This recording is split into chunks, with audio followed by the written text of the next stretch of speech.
bioavailable nutrients would be in a carnivore diet: steak, chicken, fish, those types of things. But most people fare the best on a carnivore diet or ruminant animals.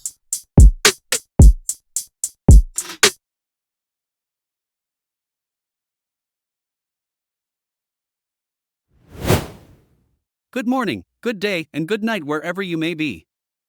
I first want to thank all the new subscribers. Even though I posted this video in the past, I wanted to post it again for our new subscribers. This diet should not be called a diet. It should be just the way you eat. You are eating the way God intended. Because this is a repost, the beginning and end are different. This is Art Thomas, and I have acquired ataxia. Welcome back to Living with Ataxia. I'm on the carnivore diet, and it has helped me considerably because it really helps the nervous system, and I highly encourage anyone with a neurological condition to adopt the diet. How do you feel about it? I think it's the optimal human diet. Carnivore diet, meats or a meat-based diet. The issue that you can counter with eating things like vegetables and fruits, I mean, there's a host of issues, but it's like a double-edged sword. There are some nutrients in them. They're not the most bioavailable. The most bioavailable nutrients would be in a carnivore diet: steak, chicken, fish, those types of things. But most people fare the best on a carnivore diet or ruminant animals. Cows, venison, things like that, elk. There are a lot of things. I think Dr. Paul Saladino said it. He's a proponent of the carnivore diet. There are a lot of things that are in meats that you can't find in plants, but there's nothing in any plant that's essential for human survival that you can't find in meats.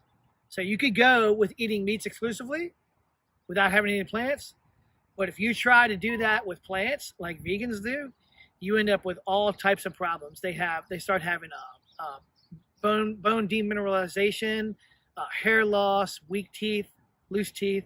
They start having all types of problems. There's a host of problems. But like I said, yeah, there's nothing in any animal product that you can pretty much subsist on animal products. You have people that do what they term the lion diet, which is they only eat beef. They only eat cows. That's all they eat: steaks, burgers, those types of things. And they're sufficient. That's a sufficient diet for human existence.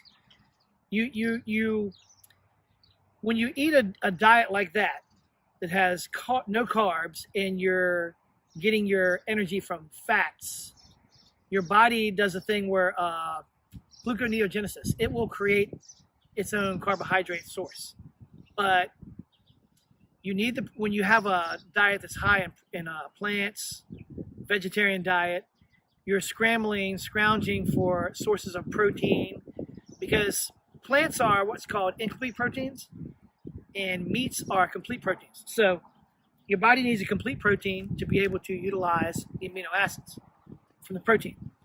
And plants, there are no real plants that have, there might be one, tofu maybe, I'm not sure, I don't think so, that have all the essential amino acids for your body to be able to utilize them. But meats do have it. They have all the essential amino acids. Yeah, you need the fats, you need the cholesterol for proper hormone production, proper nervous system functioning. Your brain likes fat as an energy source. Your brain feeds off of fats. It doesn't feed off of fiber or the things you get in plant. And then I use the term bioavailability. The proteins, or let's say the iron or the vitamins that are in a plant, bioavailability means there might be a source that's in there in the plant, but it's not that bioavailable. It's not easy for your body to utilize. The sources of, say, iron or the B vitamins or what have you that are in meats, they're the most bioavailable. They're the easiest for your body to utilize. Yeah, that's when you, and in today's world, there are other peripheral issues. There's so many artificial flavors, preservatives, other ingredients that are texture enhancers, you name it.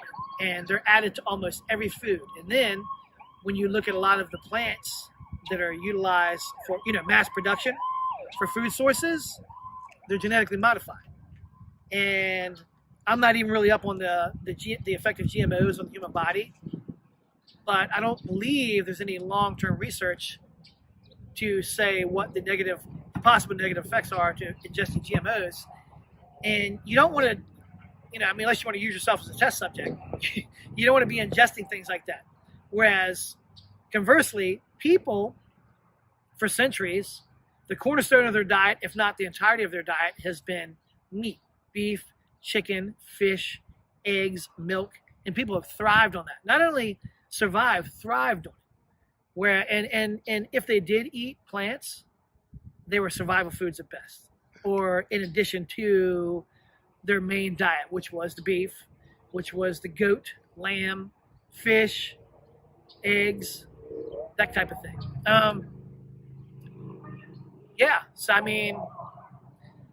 So you can pretty much thrive, and I'm not saying survive, thrive on a carnivore diet. And you have people like that I find that are good sources of information for the carnivore diet. Dr. Anthony Chaffee, he's a neurologist or a neurosurgeon in Australia. Dr. Sean Baker, orthopedic surgeon here in America. Dr. Paul Saladino, Dr. Ken Berry. All of these people are proponents of the carnivore diet. They all have medical degrees, and they're all not just surviving, they're thriving. They're not fat, they're not out of shape, they're not lethargic, they don't have these whole hosts of diseases, which I think it's Dr. Chaffee says this a lot, talks about this a lot. A lot of things that we think of today as diseases are not diseases per se. It's not like Ebola. It's not like a pathogen. They're metabolic disorders caused from eating junk food, from eating a host of carbs. I don't think 150 years ago anybody had an issue with gluten or celiac or Crohn's disease. And if you did, you were probably the odd man out because people didn't gorge themselves on those substances. They ate meats. That was the cornerstone of their diet. And they didn't have any problems. When you look back at people over 100, 200 years ago, and the main thing that they ate, they even had their structure of their face was squarer jaws, larger jaws, teeth weren't all misaligned. And you wonder, why are these things all of a sudden, in this day and age, happening? In the last 40, 50, 60, 70 years, obesity, diabetes, atherosclerosis, heart conditions in general, congestive heart failure, all these things have skyrocketed. Why?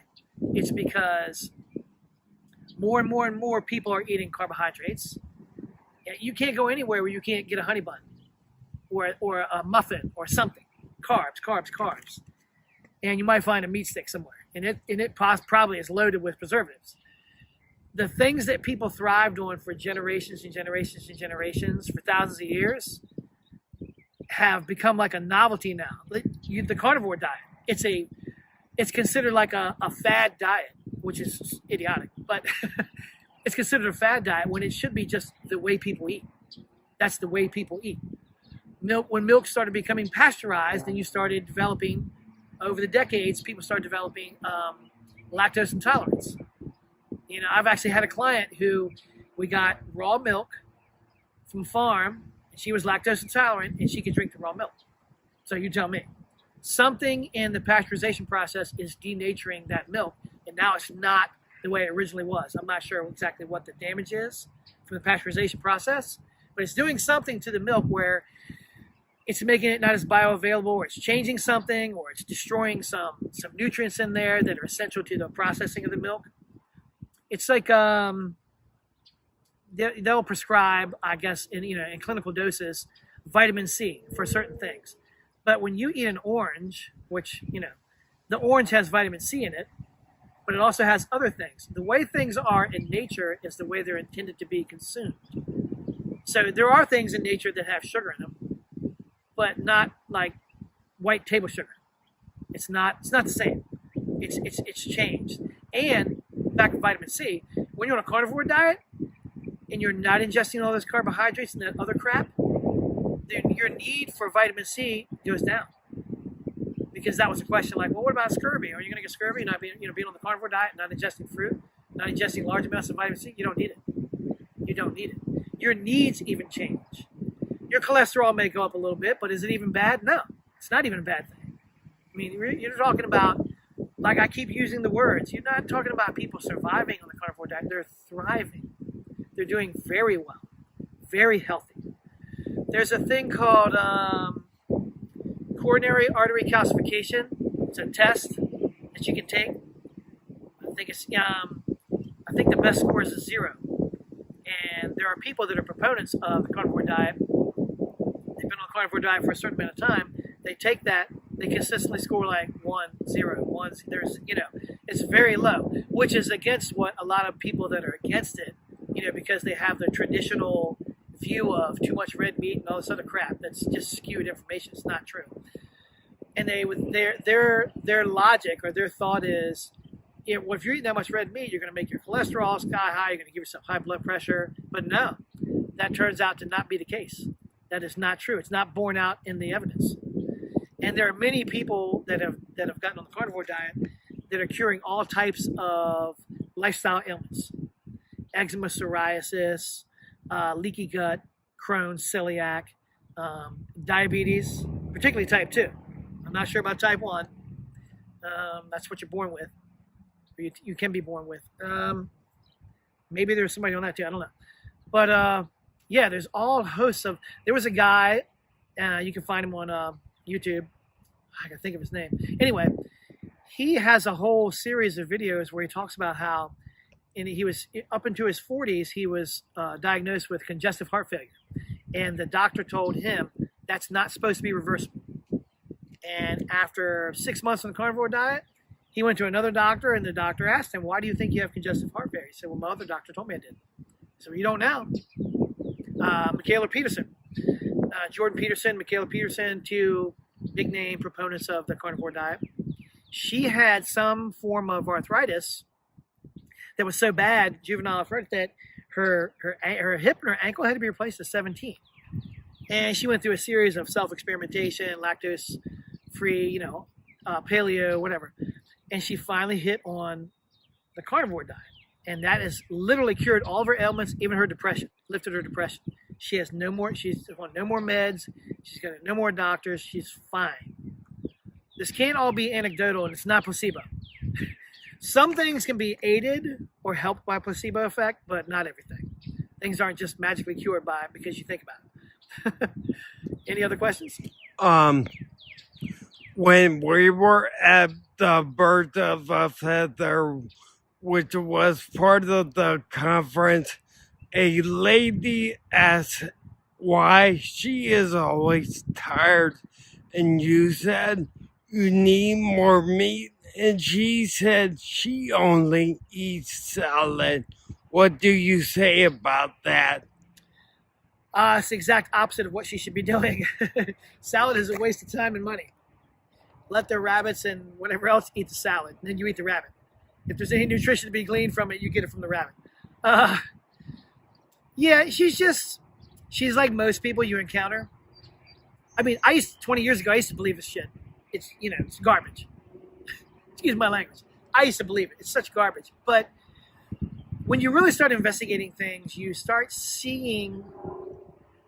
realizing how many things that you take for granted that you just accept, that you never really questioned or you never really investigated or looked into or researched. And the more I started doing personal training part-time as an adjunct to my, I was a chiropractic assistant. And the more you start investigating and looking into things, the more you start seeing that so many things that you thought they're generally accepted dogma are wrong. They're just wrong. And the information is terrible. Like it's god awful.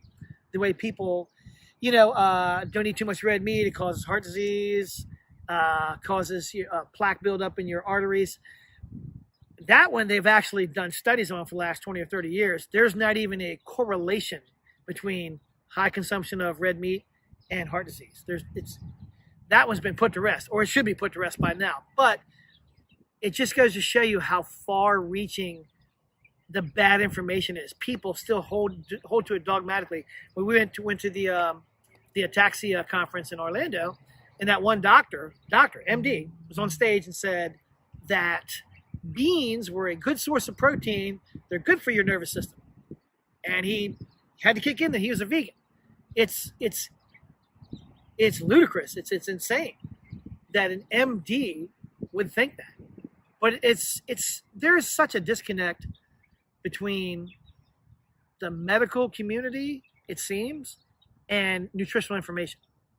It's kind of like, I'm a heart doctor. I'm an orthopedic surgeon. That's what I know. That's it. That's all I know.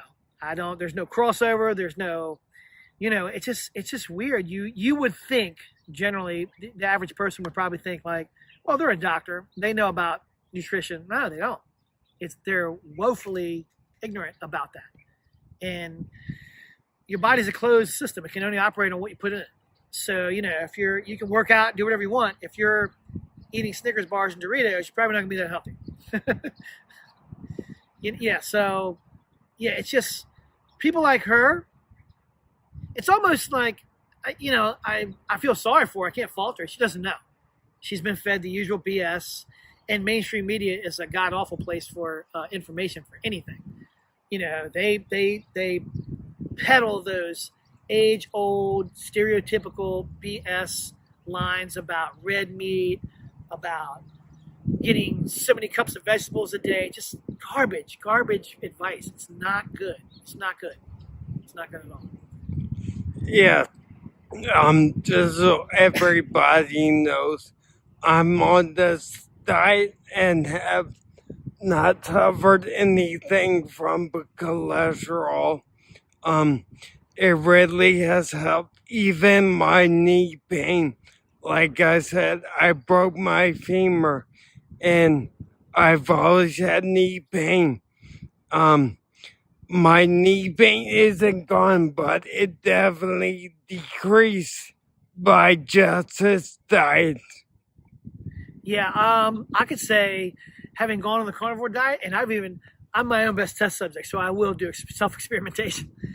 I've gone on the carnivore diet for a year, got off of it.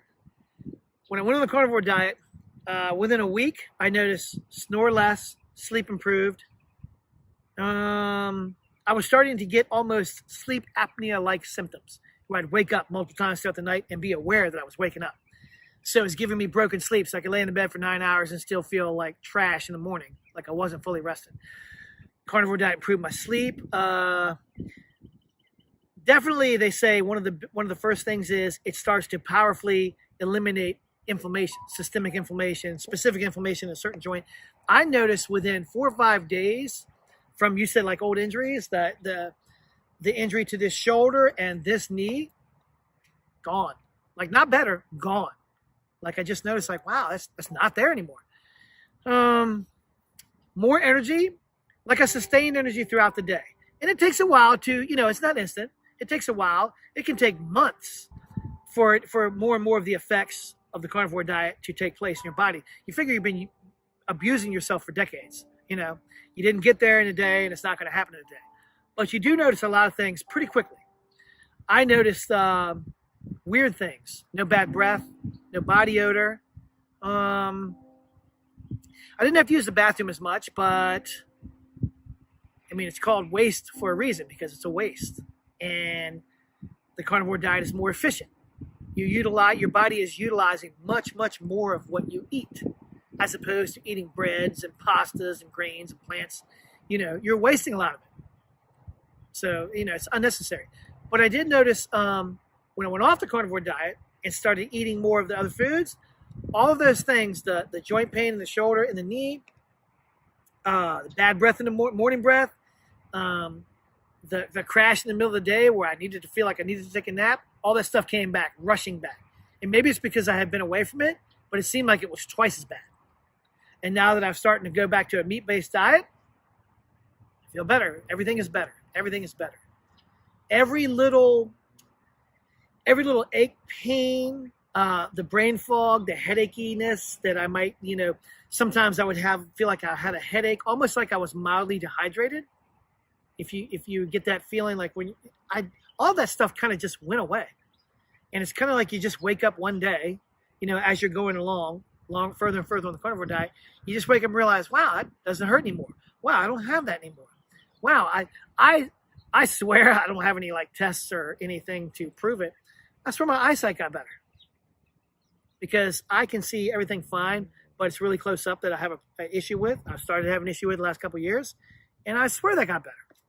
Everything, every marker of health and day-to-day health and activities was improved. Everything I can think of, everything. More energy, better energy. Even my mood was lifted a little bit. And for lack of a better description, I did feel lighter. And I was losing body fat and not even trying. And I didn't change anything else but going from a standard American diet to the carnivore diet. I didn't change anything else. Workout routine stayed the same, everything. Everything was the same. All right. Thank you. In conclusion, the carnivore diet may not be for everyone, but it's definitely worth considering. If you're struggling with a neurological disorder, I encourage you to do your own research and see if this diet might be right for you.